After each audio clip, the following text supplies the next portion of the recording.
Horror कहानियां थी। काला जादू। अपने बेटे रिशु के माथे से टपकते हुए पसीने को देखकर सविता की हालत खराब हो गई। ऐसा आज पहली बार नहीं हुआ जब रिशु नींद से घबराकर जागा है। हाय मेरा बच्चा, न जाने किसकी नजर लग गई है तुझे। जब से मेरे बच्चे ने 10वीं के एग्जाम में स्कूल टॉप किया है तब से रोज बुरे बुरे सपने आने लगे हैं।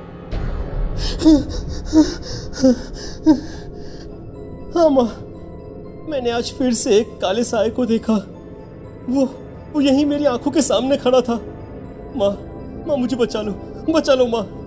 वो मुझसे कह रहा था कि मुझसे बदला लेगा। माँ कहीं ये प्रशांत। चुप कर, कैसी बात कर रहा है? दोबारा उसका नाम मत लेना।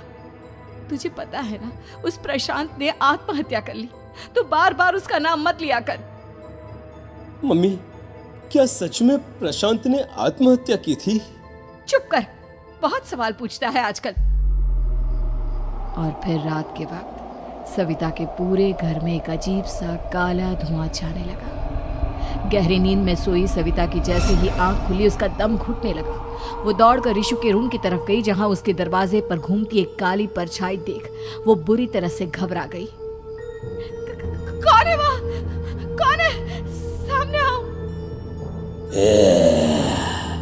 ये मैं हूँ, तुम्हारी काली करतूत।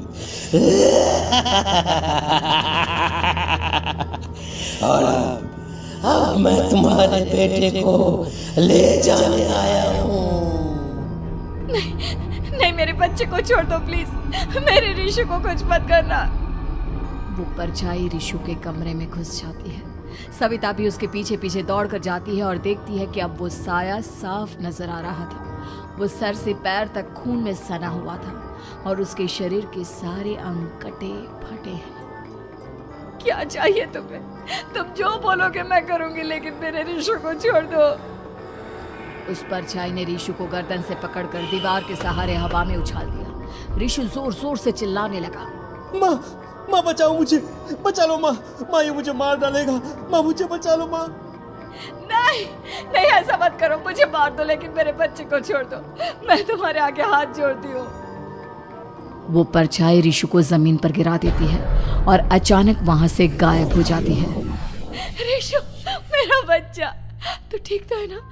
कुछ बोल बेटा, क्या हुआ है तुझे? मैं ठीक हूँ माँ। क्या हुआ था यहाँ पर? कुछ नहीं बेटा, कुछ नहीं। तू परेशान मत हो। हम कल ही गांव के बाहर जो तांत्रिक महाराज रहते हैं उनके पास चलेंगे। ठीक है माँ, हम जल्द ही उनके पास चलेंगे। मुझे बहुत डर लग रहा है माँ। ये बार बार मुझे डरावने सपने आना, ये सब हमारे साथ क्यों हो रहा है माँ? अगले दिन सविता अपने बेटे रिशु को लेकर गांव के बाहर तांत्रिक के पास जाती है। जिस जगह पर तांत्रिक रहा करता था वो जगह बहुत डरावनी थी। चारों तरफ कंकाल और खूब भूतियां नजर आ रही थी। गांव से दूर वीराने में उस जगह पर जोर से आंधी चल रही थी। रिशु ने डर कर अपनी माँ का हाथ पकड़ लिया। माँ मुझे बहुत डर लग रहा है। ये कैसी जगह है? देख बेटा, हमारे साथ जो कुछ भी हो रहा है उसका इलाज सिर्फ और सिर्फ ये तांत्रिक महाराज ही बता सकते हैं। अब यही है जो हमें प्रॉब्लम से बाहर निकाल सकते हैं। जैसे ही सविता और रिशु तांत्रिक की झोपड़ी के अंदर पहुंचे, वहां का नजारा देखकर उनकी आंखें फटी की फटी रह गई। तांत्रिक की झोपड़ी के अंदर कई सारे लोग अपनी गर्दन घुमा घुमा कर जोर जोर से चीख रहे थे। कौन हो तुम और यहाँ क्यों आई हो? महाराज, मेरे बेटे को कुछ दिनों से एक डरावनी काली परछाई नजर आती है और कल रात उसने मेरे बेटे पर हमला भी कर दिया।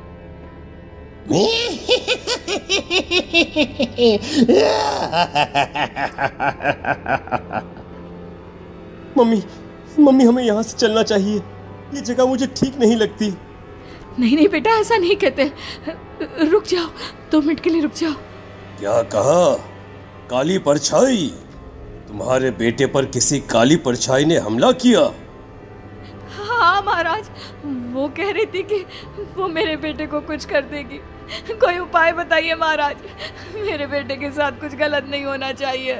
तुमने किसी दूसरे के साथ गलत किया है तो तुम्हारे साथ भी गलत होकर ही रहेगा। तुमने किसी की जान ली है, किसी को मार डाला है तुमने। नहीं महाराज, मैंने ऐसा कुछ नहीं किया। मैंने किसी की जान नहीं ली। मुझे कोई उपाय बताइए। लगता है तुम इतनी आसानी से नहीं मानोगी। मैं तुम्हें अभी उस काली परछाई से मिलवा देता हूँ और वही सारा सच तुम्हारे सामने लेकर आएगा। सविता और ऋषु ने डर के मारे अपनी आंखें बंद कर ली। तभी अचानक तांत्रिक की झोपड़ी में अजीबोगरीब आवाजें गूंजने लगी। सविता और ऋषु बुरी तरह से कांप रहे थे। आंखें खोलो और अपने सामने देखो। क्या यही है वो जिससे तुम कल रात को मिली थी? बताओ मुझे। हाँ, इसने कल रात मेरे बेटे के ऊपर हमला किया था। ये उसी लड़के की भटकती हुई आत्मा है जिसे कुछ दिन पहले तुमने मार डाला था। मम्मी ये महाराज क्या कह रहे हैं? क्या सच में आपने किसी की जान ली है, किसी को मार डाला है? अगर हाँ तो बताइए ना मम्मी, किसको मारा है आपने? किसको? तुम्हारी माँ इतनी आसानी से सच नहीं बताएगी बेटा। इसने एक बच्चे की जान ली है। कहीं उसका नाम प्रशांत तो नहीं महाराज? वो मेरा दोस्त है, मेरा पड़ोसी है। सही पहचाना। देखा सविता, तुम्हारा खुद का बेटा भी जानता है कि तुमने किसी के प्राणों की बलि चढ़ा दी और इसीलिए अब उसकी बुरी आत्मा तुम्हारे घर में भटकती है। मुझे माफ कर दीजिए महाराज, मुझसे बहुत बड़ी गलती हो गई। प्रशांत हमारे पड़ोसी का बेटा था। हर बार उसके नंबर मेरे बेटे से ज्यादा आते थे और इसलिए मैंने उसके कमरे के बाहर काला जादू किया था, पर मुझे नहीं पता था कि वो मर जाएगा। तुम्हारे उसी काले जादू वाली गुड़िया के अंदर एक बुरी आत्मा थी जिसने उस बच्चे के दिमाग पर बुरा असर कर दिया और उसी की वजह से उस लड़के ने अपनी बालकनी से कूदकर आत्महत्या कर ली। इसकी वजह सिर्फ और सिर्फ तुम हो, तुम। नहीं महाराज, जो कुछ भी हुआ मुझे नहीं पता था कि प्रशांत अपनी जान दे देगा। प्रशांत की आत्मा इस वक्त तुम्हारे सामने खड़ी है, हमसे बात करना चाहती है। बोलो क्या कहना चाहते हो? मैं जीना चाहता था, बड़ा होकर कुछ बनना चाहता था। आपके बेटे से मुझे कोई परेशानी नहीं थी। अरे वो तो मेरा अच्छा दोस्त था। मुझे माफ कर दो बेटा, मुझसे बहुत बड़ी गलती हो गई, मुझे माफ कर दो। माफ करने से मुझे वापस जिंदगी नहीं मिल जाएगी। मेरे माँ बाप आज भी मेरे लिए रोते हैं। आपने मेरे साथ बहुत गलत किया है, बहुत गलत। और तभी अचानक प्रशांत की आत्मा वहां से गायब हो जाती है। सविता जोर जोर से रोने लगती है। सुन लिया तुमने? ये तुम्हारे अपने ही किए हुए पाप हैं जो इस तरह से तुम्हारे सामने आ रहे हैं। माँ, ये आपने अच्छा नहीं किया। सिर्फ 10th बोर्ड के एग्जाम में मैं टॉप कर पाऊं, इसलिए आपने मेरे दोस्त के ऊपर काला जादू कर दिया। नहीं मम्मी, नहीं, अब हम कभी खुश नहीं रह पाएंगे, कभी नहीं। मेरे दोस्त की आत्मा को कभी शांति नहीं मिलेगी मम्मी, कभी नहीं। लेकिन मैंने जो कुछ भी किया सिर्फ तुम्हारे लिए किया। वो लड़का हमेशा फर्स्ट पोजीशन पर आ जाता था और इस वजह से हमेशा तुम्हारे मार्क्स कम पड़ते थे। मैंने तो सिर्फ उस पर एक छोटा सा काला जादू किया था बेटा। मुझे क्या पता था कि उसका ये नतीजा निकलेगा। जिस गुड़िया को तुमने उस लड़के के कमरे के दरवाजे पर लगाया था, दरअसल उसके अंदर एक बुरी आत्मा का प्रवेश हो गया था, जैसा कि अक्सर काला जादू करते समय हो जाता है। मुझे अपनी गलती का एहसास हो गया है। मैं प्रायश्चित करना चाहती हूँ। आप बताइए मैं क्या करूँ? प्रशांत के घर जाकर उस काली गुड़िया को वहां से निकालकर यहाँ लेकर आओ। मैं उसे आग में जलाकर राख कर दूंगा और उसके बाद प्रशांत की आत्मा को हमेशा के लिए मुक्ति मिल जाएगी। अगली रात सविता चुपचाप अपने पड़ोसी प्रशांत के घर जाती है। प्रशांत के माँ बाप प्रशांत की मौत के बाद उस घर को छोड़कर हमेशा के लिए वहां से चले गए थे। जैसे ही सविता उस घर के अंदर कदम रखती है, उसका सामना अजीबोगरीब हैवानियत से भरी आवाज़ों से होने लगता है।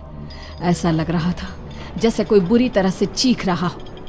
सविता जैसे ही प्रशांत के कमरे के बाहर पहुंचती है, वहां पर लटकी हुई गुड़िया के शरीर से खून टपकने लगता है। ये क्या हो रहा है? इस गुड़िया के शरीर से खून क्यों टपक रहा है? सविता हिम्मत करते हुए उस गुड़िया को वहां से उतारने की कोशिश करती है, लेकिन तभी अचानक से बहुत भयानक दिखने वाली औरत उसकी आंखों के सामने आकर खड़ी हो जाती है। मैं यहाँ से कहीं नहीं जाऊंगी, और अगर तूने मुझे यहाँ से हटाने की कोशिश की तो मार डालूंगी मैं तुझे। नहीं नहीं, मुझे तुम्हें यहाँ से ले जाना ही होगा, नहीं तो मेरा बेटा, उसकी जान को खतरा है। मैं तुम्हें नहीं छोड़ सकती। अगर तुम्हारे अंदर हिम्मत है तो मुझे इस घर से बाहर ले जाकर दिखाओ। और ऐसा कहकर वो औरत सविता के ऊपर हमला कर देती है और उसे हवा में उछाल उछाल कर जमीन पर पटकती है। लेकिन तभी अचानक मौका देखकर सविता अपने हाथ में ली हुई सुई उसके हाथ में चुभो देती है। हाथ में सुई लगते ही वो औरत जमीन पर तड़पने लगती है। ये क्या किया तूने? ये क्या कर दिया?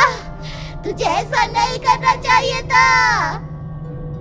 तांत्रिक ने मुझे कहा था कि तुझसे जीतने का सिर्फ यही एक तरीका है जिससे मैं अपने पापों का प्रायश्चित कर सकती हूँ और अपने बेटे की जान बचा सकती हूँ। और उसके बाद वो डरावनी दिखने वाली औरत एक छोटी सी जादुई गुड़िया में तब्दील हो गई और सविता ने उसे ले जाकर तांत्रिक को दे दिया। तांत्रिक ने जादुई गुड़िया को आग के हवाले कर दिया।